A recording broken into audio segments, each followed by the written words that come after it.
Good morning students. ईडीआईएम के आज के इस ई लेक्चर के सेशन में आप सब बच्चों का स्वागत है। आज अपन ईडीआईएम के अंदर लेक्चर नंबर 11 जिसका टॉपिक है क्रिएटिव प्रॉब्लम सॉल्विंग, इस पे डिस्कशन करेंगे। तो चलिए स्टार्ट करते हैं। तो जैसे हमने लास्ट लेक्चर में पढ़ा था कि जब भी कोई प्रॉब्लम हो तो उस प्रॉब्लम के रिगार्डिंग या उस प्रॉब्लम के सॉल्यूशन के लिए कुछ जो ग्रुप्स होते हैं या जो एक्सपर्ट्स होते हैं वो कुछ नए नए तरीके ढूंढते हैं। इन्हीं तरीक़ों को कहा जा रहा है क्रिएटिव प्रॉब्लम सॉल्विंग्स।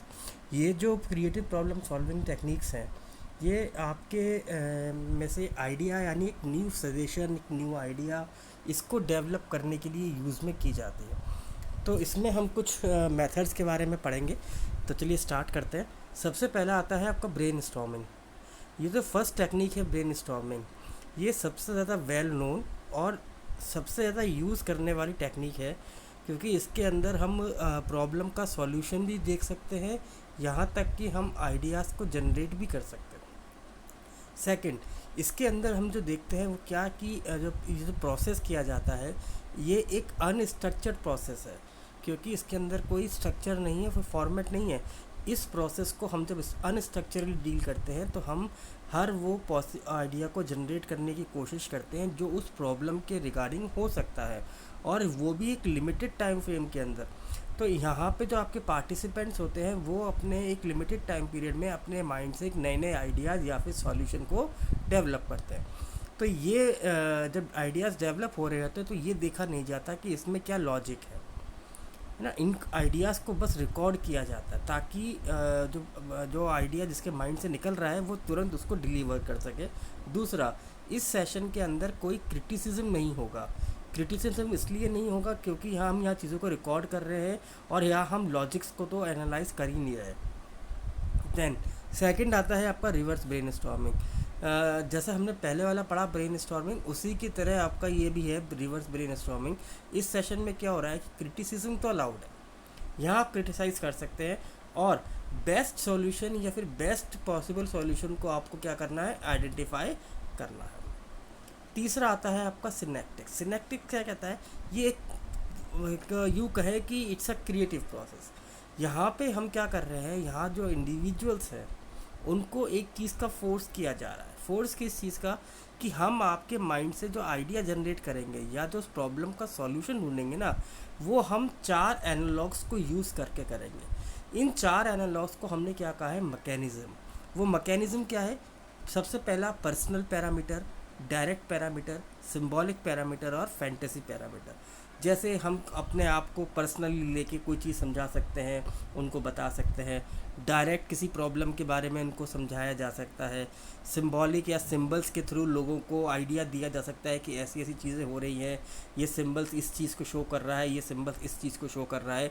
और फैंटेसी मतलब एक कहानी, एक कल्पना के थ्रू, एक स्टोरी बना के, इमेजिनेशन के थ्रू हम उनको वो चीज़ समझा सकते हैं कि प्रॉब्लम क्या है। फिर उस प्रॉब्लम से उसका आइडिया को जनरेट किया जा रहा है। यहाँ जो पार्टिसिपेंट्स उनको फोर्स किया जाएगा इस मैकेनिज़्म के थ्रू कि वो अपने इस चारों एनालॉग के थ्रू कोई सॉल्यूशन डेवलप करें। Then Gordon method. Gordon method क्या है, ये भी न्यू आइडिया को जनरेट करने का तरीका है। मान लीजिए इसके अंदर हम क्या करते हैं, इसके अंदर हम एम्प्लॉय जो हमारे पार्टिसिपेंट्स हैं जिनसे हम आइडिया जनरेट करना चाह रहे हैं या प्रॉब्लम का सॉल्यूशन ढूंढ रहे हैं, उनको हम इस प्रॉब्लम के बारे में नहीं बताते, उनको अवेयर नहीं करते।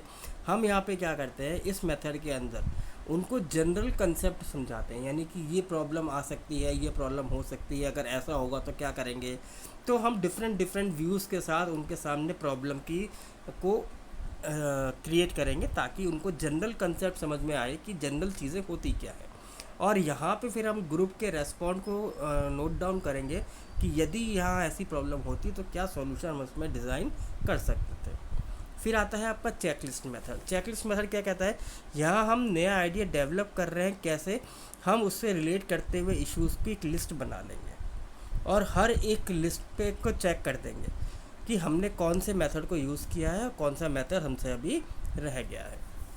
देन आता है आपका free association method. Free association क्या कहेगा कि यहाँ हम जो नया आइडिया या फिर प्रॉब्लम का सॉल्यूशन ढूंढ रहे हैं ना, यहाँ हम कुछ वर्ड्स को यूज़ करेंगे। इन वर्ड्स के थ्रू हम उस प्रॉब्लम तक पहुँचेंगे।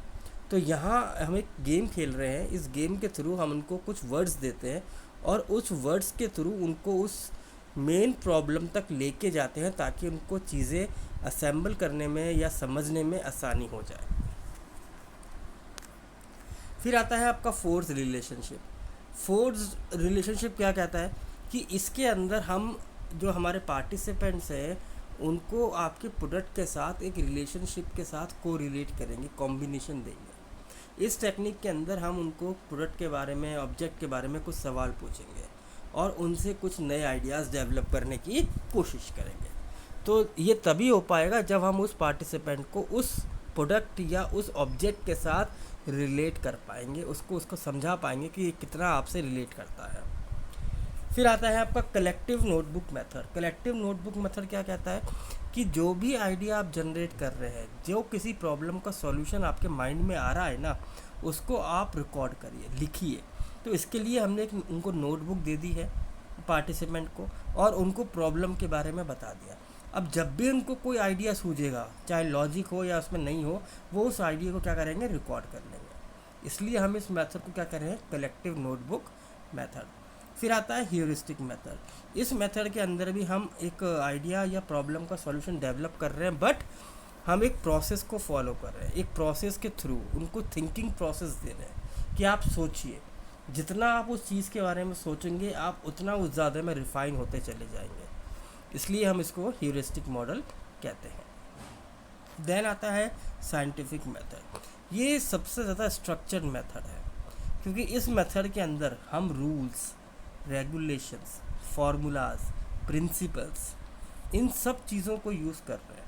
हम सबसे पहले प्रॉब्लम सोचते हैं, ऑब्जर्वेशन करते हैं, उस प्रॉब्लम के इफ़ एंड बट सोचते हैं, फिर हम उसके हाइपोथेसिस पे काम करते हैं। हाइपोथेसिस पे को प्रूफ करने के लिए कि हम कौन सी हाइपोथेसिस सही है, हम रिसर्च करते हैं।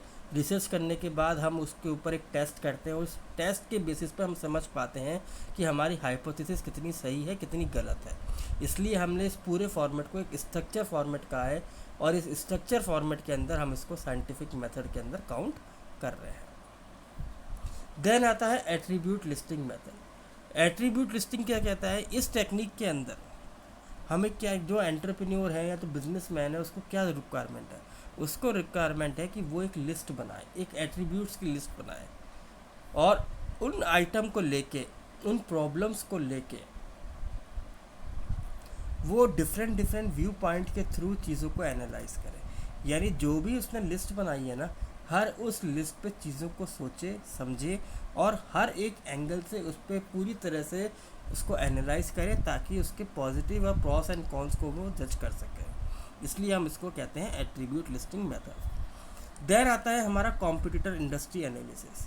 देखिए कॉम्पिटिटर इंडस्ट्री एनालिसिस क्या कहता है कि जहाँ पर हम हमारे बिजनेस के में मौजूद हमारे कॉम्पिटिटर्स और उस इंडस्ट्री में मौजूद जो लोग हैं, हम उनके बारे में एनालाइज कर रहे हैं।